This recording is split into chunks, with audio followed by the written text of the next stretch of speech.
तो पीडीए के पोर्शन में ये 3 टॉपिक और बचे हुए हैं हमारे।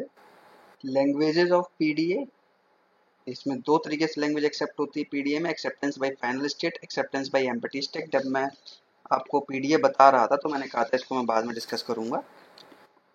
पीडीए 2 तरीके के होते हैं, non deterministic PDA versus deterministic PDA. जैसे डीएफए और एनएफए था, वैसे डीपीडीए और एनडीपीडीए होता है। टू स्टैक पीडीए, कुछ जगह टू स्टैक पीडीए भी डिजाइन करते हैं। तो छोटे छोटे टॉपिक्स हैं जो रह गए हैं, इनको और डिस्कस कर लेता हूँ, इसके बाद पीडीए वाला पोर्शन हमारा कंप्लीट हो जाएगा। तो सबसे पहले देखते हैं लैंग्वेजेज ऑफ पीडीए। थोड़ा सा स्पेस बना लेता हूँ।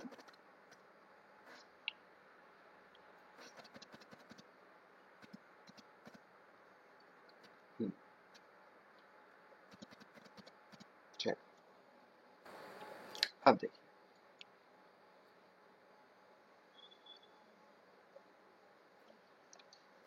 Acceptance bye final state. देखो, पीडीए को एक्सेप्ट कराने के 2 तरीके होते हैं। क्या? जब आप पीडीए डिजाइन करते हैं, या तो वो फाइनल स्टेट पर पहुंच जाए तो हम कह देते हैं कि वो लैंग्वेज एक्सेप्ट हो गई, या फिर हमारा जो स्टैक होता है स्टैक एम्प्टी हो जाए। स्टैक में हम लोग डालते थे ना Z0A, जब स्टैक Z0 पे पहुंच जाए, इसके बाद ये एम्प्टी हो जाए, तो हम कहते हैं कि वो लैंग्वेज हमारी एक्सेप्ट हो गई है। तो शॉर्ट नोट में पूछा जाता है लैंग्वेज आप कैसे एक्सेप्ट कराएंगे। अब देखिए इसका तरीका, देखिए जब अगर 5 नंबर पूछा जाता तो लिखेंगे क्या। फॉर एग्जाम्पल, आपके पास कोई, ये मैं एग्जाम्पल लेता हूँ W to the power R का। तो इसको बस ऐसे एक्सप्लेन करना है आपको कि इनिशियल स्टेट थी Q0 और स्ट्रिंग मैंने ली W to the power R, stack symbol था Z0। तो हमने जब ट्रांजिशंस को यूज किया तो सारे ट्रांजिशन नहीं लिखेंगे, स्टार लगा दिया, इसका मतलब इंटरमीडिएट बीच के ट्रांजिशन हम नहीं लिख रहे हैं। तो हम क्या करेंगे कि Q0 स्टेट पर रहे और W to the power R बचा, इस W को कहाँ भेज दिया, स्टैक के अंदर। तो जब आपकी कोई स्ट्रिंग लिखी हुई होती है A B B, अब स्टैक में डालेंगे तो कैसे जाता है, पहले A फिर B फिर B, ऊपर से B। तो आपको ये रिवर्स ऑर्डर में मिल जाती है ना। तो हम यहाँ पे लिख देंगे W to the power R Z0। ठीक, इसके बाद आगे लिख देता हूँ। फिर मैंने कुछ मल्टीपल ट्रांजिशंस किए, अब आप क्या करेंगे, सॉरी मल्टीपल ट्रांजिशंस यहाँ पे नहीं करते हैं, सिंगल ट्रांजिशन में बताता हूँ। यहाँ बीच के ट्रांजिशंस यहाँ पे मैंने स्किप कर दिए, सीधा भाई स्ट्रिंग हो गई पूरी तो छोड़ दिया, मैंने W को प्रोसेस कर लिया और W पूरी कहाँ पे हो गई, स्टैक के अंदर इंसर्ट हो गई। अब क्या हुआ इससे, मैं एक स्टेट आगे निकल आया, तो Q0 से Q1 पे गया, बाकी सब कुछ सेम रहा। ठीक, अब मैंने क्या किया, अब यहाँ पे देखिए, फिर मैंने बहुत सारे ट्रांजिशंस किए, मल्टीपल ट्रांजिशंस। तो अब क्या हुआ, हमने Q1 पे था, वहीं पे स्ट्रिंग सारी कंज्यूम कर दी। पहले W कंज्यूम किया, अब W to the power R को कंज्यूम करेंगे, तो स्ट्रिंग हमारी खत्म हो गई। और उसके आने पर इसको भी हम पॉप करते रहे, तो अब स्टैक में क्या बच गया, Z0। ठीक, चाहो तो अब इसको एक फाइनल स्टेट और आगे बढ़ा लीजिएगा, QF एप्सिलॉन Z0। तो ये एग्जाम्पल्स मैंने आपको बता दिया कि यहाँ से स्टार्ट किया, तो W को प्रोसेस करके इसको पोस्ट कर लिया, फिर मैंने क्या किया, स्टिक खत्म हो गई और हम QF पे पहुंच गए और हमारी लैंग्वेज एक्सेप्ट हो गई। तो ये तो मैंने एक एग्जाम्पल दे दिया आपको एक्सेप्टेंस बाय फाइनल स्टेट का, जहाँ पे हम लोग फाइनल स्टेट पे पहुंच गए और हमारा ये एक्सेप्ट हो गया। ठीक है, अब देखिए acceptance of by empty stack की, स्टैक कब एम्प्टी होगा, कैसे आगे बढ़ेगा। सिम एग्जाम्पल यहाँ पर भी लेता हूँ। Q0 स्टार्ट स्टेट थी, W to the power R हमारा वो था स्ट्रिंग, Z0 स्टार्ट से स्टार्ट कर रहे थे, मल्टीपल ट्रांजिशंस मैंने लिए। ठीक, Q0, अब स्ट्रिंग इसको मैंने कंज्यूम किया, तो ये एज इट इज पढ़ा रहा और ये यहाँ पर रिवर्स ऑर्डर में स्टैक के अंदर चला गया। इसके बाद अगेन हमने स्टेट चेंज कर ली। ठीक, बाकी सब कुछ सेम रहा। अब फिर मल्टीपल ट्रांजिशंस किए, तो ये स्ट्रिंग हमारी कंज्यूम हो जाएगी, तो हम आ गए Q1 और ये हमारा खत्म हो गया, ये Z0 पे पहुंच गया। ठीक है, इसके बाद स्टेट चेंज कर ली, Q0 Q2 एप्सिलॉन। ठीक, तो इन दोनों तरीकों के लिखने में बस यही अंतर है। जब आप इस तरीके से लिखते हैं दैट मीन्स ये फाइनल स्टेट पे आ गए हैं, स्टैक में भी Z0 पड़ा हुआ है, लेकिन हम फाइनल स्टेट पे पहुंच गए तो ये एक्सेप्ट हो गया।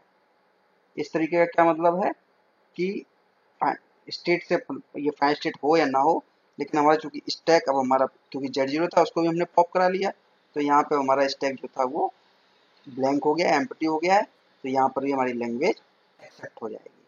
तो आप दो तरीके से पीडीए की लैंग्वेज एक्सेप्ट करा सकते हैं, एक्सेप्टेंस बाय फाइनल स्टेट और एक्सेप्टेंस बाय एम्प्टी स्टैक की शॉर्ट नोट में पूछा जाता है कई बार, तो आपको पता होना चाहिए। Next topic, NDPDA versus DPDA. जैसे डीएफए होता है, एनएफए होता है, सेम उसी तरीके से डिटर्मिनिस्टिक पीडीए होता है और नॉन डिटर्मिनिस्टिक पीडीए होता है। तो अब मैं आपको बता देता हूँ कि क्या होता है। एक तरफ मैं लिख देता हूँ एनडीपीडीए, समझाता चलूंगा, नॉन डिटर्मिनिस्टिक पीडीए, और एक तरफ मैं लिख देता हूँ डिटर्मिनिस्टिक पीडीए। एनएफए में क्या होता था, एप्सिलॉन ट्रांजिशन अलाउ होते थे लेकिन डीएफए में नहीं अलाउ होते थे। तो यहाँ पर भी यही होता है कि एप्सिलॉन ट्रांजिशंस जो होते हैं वो अलाउ होते हैं एनडीपीडीए के अंदर, और डीपीडीए में epsilon transition not allowed, not allowed epsilon transition. ठीक है, okay.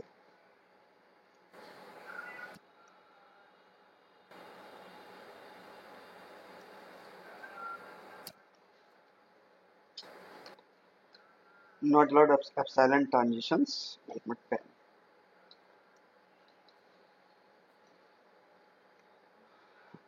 On multiple state. On multiple state for save input. ठीक है, अब देखिए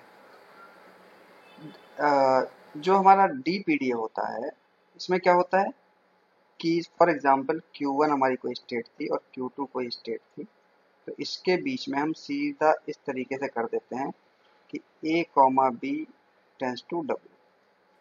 स्टैक में B था, A के आने पर W पे चला जाएगा, जो आप पीडीए की डेफिनेशंस देते हैं, है ना। और यहाँ पर क्या होता है, अगर एप्सिलॉन कॉमा ए है ना टेंस टू W, दूसरा डिफरेंस एप्सिलॉन ट्रांजिशन यहाँ अलाउड होता है। दूसरा सिंप मल्टीपल इनपुट पे, जैसे कि मैंने कहा कि A, B tends to W1 and A, B tends to W2, तो एक ही स्टैक में एक ही अल्फाबेट था और एक ही स्ट्रिंग के प्रोसेस करने पे आप दो जगह पे जा रहे हैं, तो ये एनडीपीडीए में लागू होता है। बट यहाँ पर क्या होता है, सेम इनपुट दो जगह पर नहीं जाता है। A, B यहाँ पर यूनिक होना चाहिए, टेंस टू W मैंने ऑलरेडी लिख दिया है। तो सेम डिफरेंस है, जैसे कि आप एनएफए डीएफए में करते हैं वही चीज़ यहाँ पर भी है। एप्सिलॉन ट्रांजिशंस का डिफरेंस है एक तो, और दूसरा जो मल्टीपल इनपुट्स होते हैं वो एनडीपीडीए में चलेगा, बट डीपीडीए में मल्टीपल इनपुट्स पे, सेम इनपुट पे मल्टीपल स्टेट्स में ट्रांजिशंस नहीं जाने चाहिए। तो ये छोटा सा डिफरेंस है, आपको मालूम होना चाहिए एनडीपीडीए और डीपीडीए। इसका और मैंने एग्जाम्पल जब आपको W W to the power R करवाया था वहाँ पे मैंने दिया हुआ था, W C W to the power और W W to the power R में। तो ये भी शॉर्ट नोट में ही पूछा जाता है, तो आपको इतना पता होना चाहिए। Next, two stack PDA. कई बार जरूरत पड़ जाती है हमें दो स्टैक की। फॉर एग्जांपल अगर प्रॉब्लम दिया गया है a to the power n, b to the power n, c to the power n, ठीक, और n belongs to natural number अगर दिया गया है, इसके लिए अगर हमें पीडीए बनाना है तो जाहिर सी बात है आपको a अलग स्टैक में डालेंगे, b अलग स्टैक में डालेंगे, फिर c के आने पर दोनों को पॉप करेंगे, तो टू स्टैक पीडीए यूज होगा। मैं इसके लिए प्रॉब्लम्स आपको बना के दिखा देता हूँ कैसे करेंगे। तो Q0 a, पहले हम लोग एक स्टैक सिंबल लेते थे ना, अब दो ले लेंगे यहाँ पर, एप्सिलॉन एप्सिलॉन, या Z0 लेना चाहे तो Z0 ले लीजिए, उससे कोई फर्क नहीं पड़ेगा।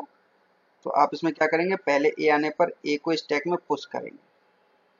इसका मतलब क्या हुआ कि ये दो स्टैक थे ना, तो पहले स्टैक में A गया, दूसरा स्टैक ब्लैंक है अभी, फिर बहुत सारे A आएंगे, तो Q0 डेल्टा, मैं यहाँ पे एक बार लिख देता हूँ डेल्टा, ये सभी डेल्टा के साथ लिखे जाएंगे, आप चाहें तो लगा लीजिए। Delta of Q0 A epsilon, इसका मतलब स्टैक में A पड़ा था, A को अगेन प्रोसेस किया, तो यहाँ पर ये A पुश हो जाएगा। मतलब ये दो स्टैक की कहानी है, first stack second stack, first stack second stack. तो पहले में चल रहा है, दूसरा भी कुछ नहीं कर रहा है। इसके बाद अब हम थोड़ा सा इस प्रॉब्लम के लिए स्टेट चेंज कर लेंगे। तो Q0 comma epsilon comma epsilon comma epsilon tends to Q1 comma epsilon comma epsilon. ये तो कहानी होगी केवल किसके लिए, ए के लिए, ए पुश हो गया। अब बी के लिए क्या करेंगे, delta of Q1 comma B मिलेगा आपको, ठीक है।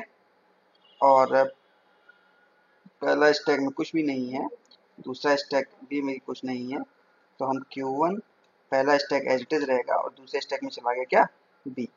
मल्टीपल बी अगर मिलेंगे तो Q1 comma B comma epsilon comma B पड़ा है दूसरे वाले में, तो ये आ जाएगा Q1 comma epsilon comma B B, single B और मल्टीपल बी इंसर्ट हो गए, ठीक। तो यहाँ से हमारा पुश हो गया स्टैक में क्या, बी।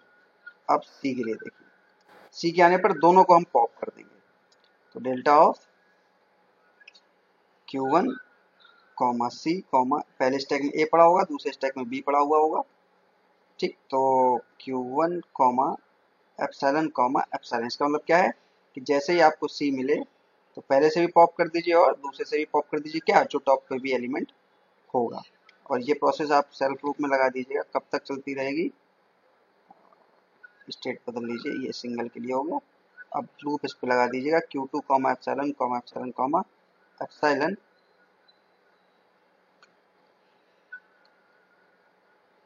सी आएगा ना, एक सी तो पॉप हो गया यहाँ से, दूसरा सी आया तो इसमें भी पॉप करते रहिएगा Q2 कॉमा एप्सिलॉन, क्योंकि ये Q2 Q2 क्यों रहा, क्योंकि ये सेल्फ लूप हो गया। तो यहाँ से सी के आने पर दोनों पॉप होते रहेंगे, फिर लास्ट में फाइनल स्टेट पर पहुँचा दीजिए। जब सारी स्ट्रिंग कंज्यूम हो जाएगी, सारे पॉप हो जाएंगे, तो हमारा ये खत्म हो गया।